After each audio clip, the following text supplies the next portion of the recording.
you obviously for supporting our freelancer awards. You're very Really welcome. appreciate that. Very, very welcome. And it was interesting because obviously we had that conversation a while back, and it was just sort of going onto your website. I was like, oh, and I still have to do my own course, but Mm-hmm. actually, I love the concept of what you're doing because I think more of us need to sort of take a little bit of time out to sort of think about actually what our personal brand is and equally how we are communicating to our audience, Mm-hmm. um, and not necessarily always get stuck in that rut of almost just regurgitating the same thing. Yeah, yeah, I think that's so important. I mean, there's two bits for me that I just think have changed in the last few years. I mean, firstly, everyone is doing it, right? And if you're not, out there and kind of talking about what you're doing and so on, you've not got an active kind of social media, or you're not kind of, frankly, promoting yourself in a sense, other people are. And, there's been a huge rise of that. And the people who are doing it well are kind of seeing the benefits. And I think, Yes. there's more freelancers around, there's more people being self-employed, it's becoming more and more, there's actually more and more competition.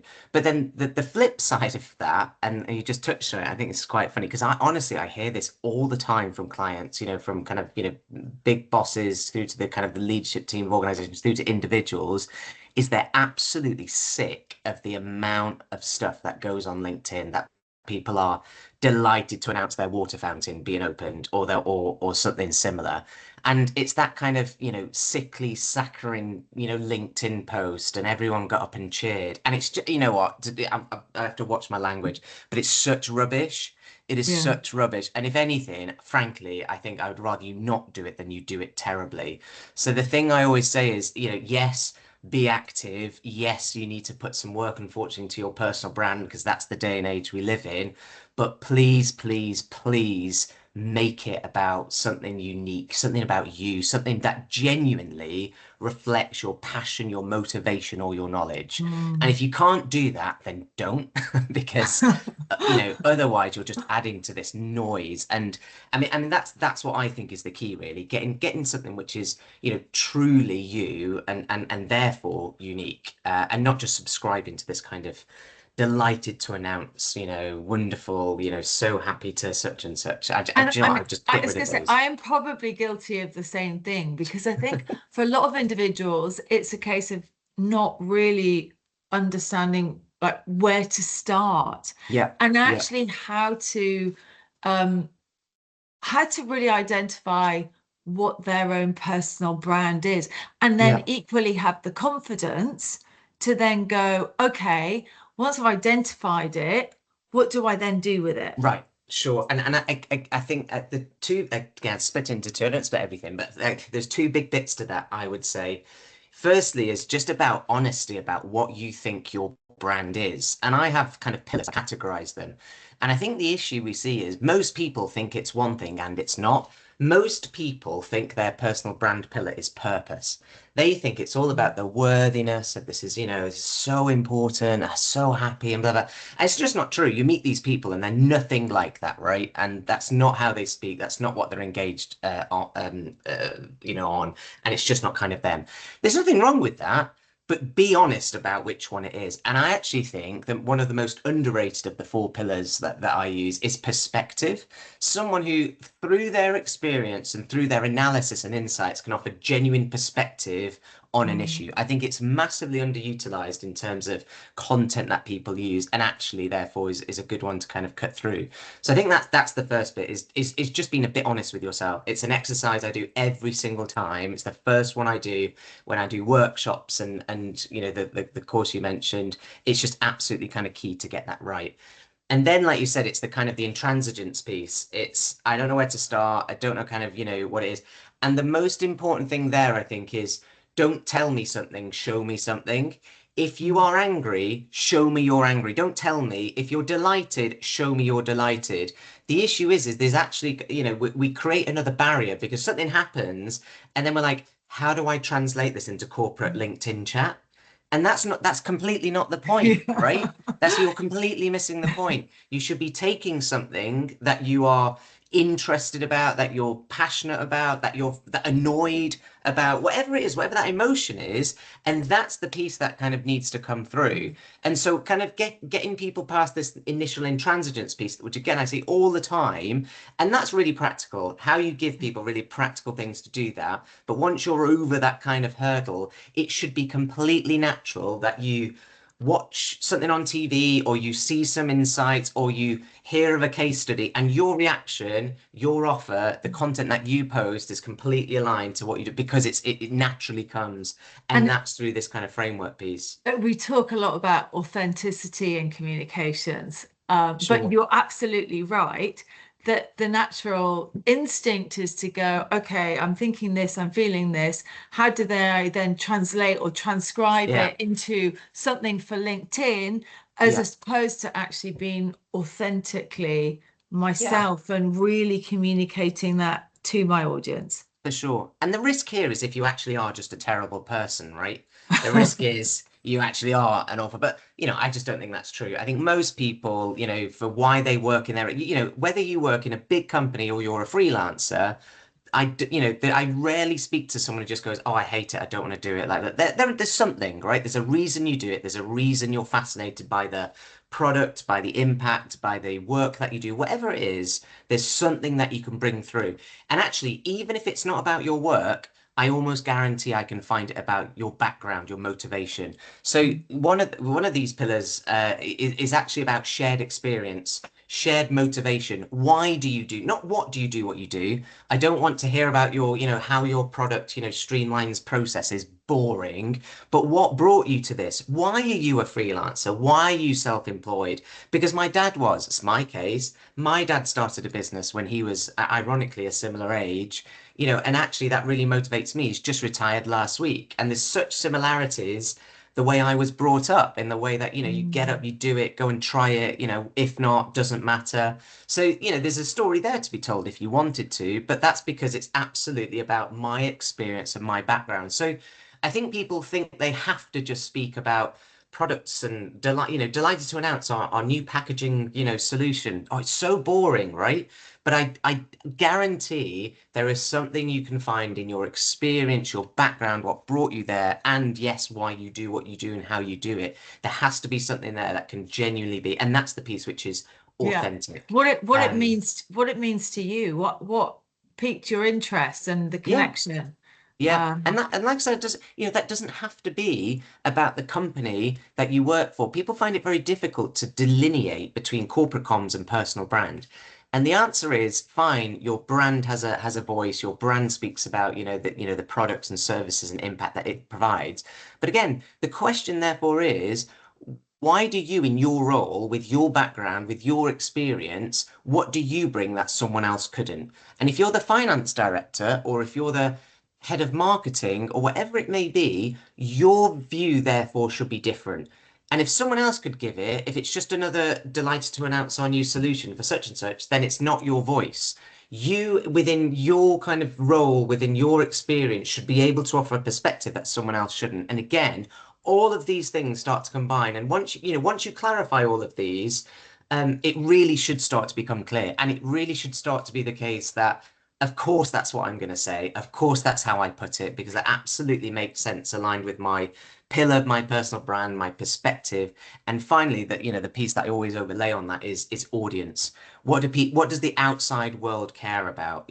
No more regurgitation of corporate press releases that you think people really care about your solution. What is the problem? What is yeah. the issue? What is the area? Tapping into that is the final kind of layer on top, which makes all of those things really kind of start to hit the mark.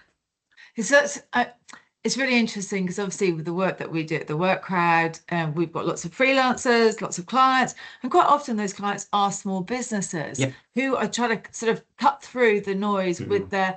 It might not be their own personal brand as a freelancer, but as an SME, Sure. um, uh, trying to get media coverage. Mm. But it is, I think you sort of hit the nail on the head because I sort of talked to them and said, look, it's not about your PR having the right Mhm. contacts. It's about actually the PR professional really working with you to eke out what's your story.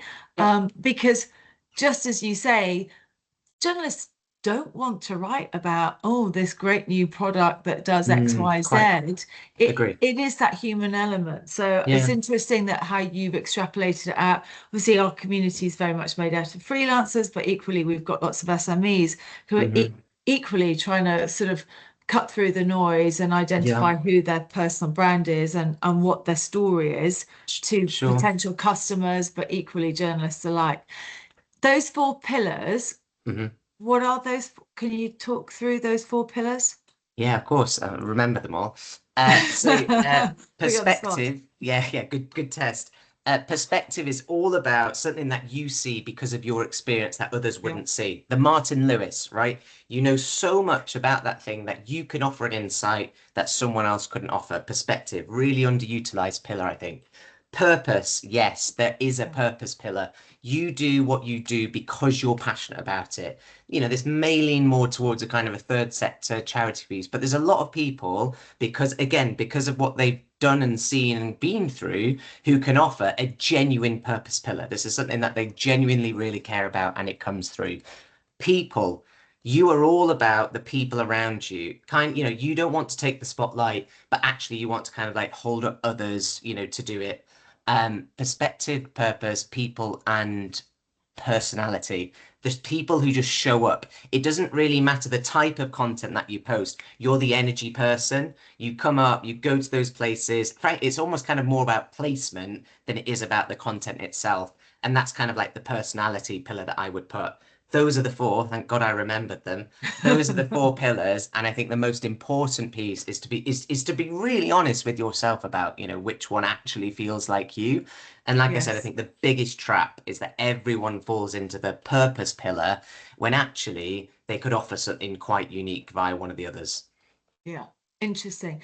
And when you set up this particular course, because it's actually very accessible, one, what was your thinking behind it? Hmm.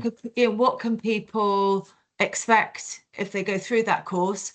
Yeah, so I mean, basically, it was my main business is media training and public speaking. I work with people from huge brands here in Barcelona, London, Manchester, Bristol, Glasgow, um, and it's all about kind of media training, public speaking. And the reason I have this course, and the reason I always talk about personal brand, is because I think it's completely pointless trying to train your execs or even entrepreneurs. I've done a couple of pieces for people who are starting their own businesses. Completely pointless trying to find your voice if you don't know what it is in the first place. Personal brand is always the place to start. It's always the answer, regardless of the question. Whenever I get a client come to me and they say, "Oh, I think our boss needs to do this media training for such and such," I say, "No, they don't. It's useless doing it. I'm not going to teach you to regurgitate messages, go and pay an agency 10 times more to do that. I'm not going to teach you to do that unless you're willing to do this first piece." And that's what the personal brand piece is about. If you can't identify what your voice, your narrative is, I can't teach you to relay it, to deliver it with real impact, across different formats. So that's really where it comes from. It is the genesis of 99% of the work that I do. And what I wanted to do is not just, the work that I do with kind of, larger organizations, but I'm self-employed. My husband is self-employed. My dad is self-employed. I wanted all of this to be available to people who do it and, perhaps even just on their own or off their own back or with a small team. So if I could package it up basically in almost like an online platform, how do I help someone get over that first hurdle of, personal brand? Then that's what I wanted to do. So that's why I created the course. And it's basically watching me, I think in the corner there, speaking and going through exercises. And then ultimately we have a kind of a sit down, a genuine kind of like a virtual sit down. We chat through your pillars, your narrative and your perspective. And then we lay it over your kind of the plan for how that kind of rolls out. So that's why I wanted it to be accessible. And because I think all great communication, and whether that be speaking or press releases or whatever it is, all great comms starts with clarity on personal brand. Brilliant. No, it sounds great. Well, I will definitely have to do my own course.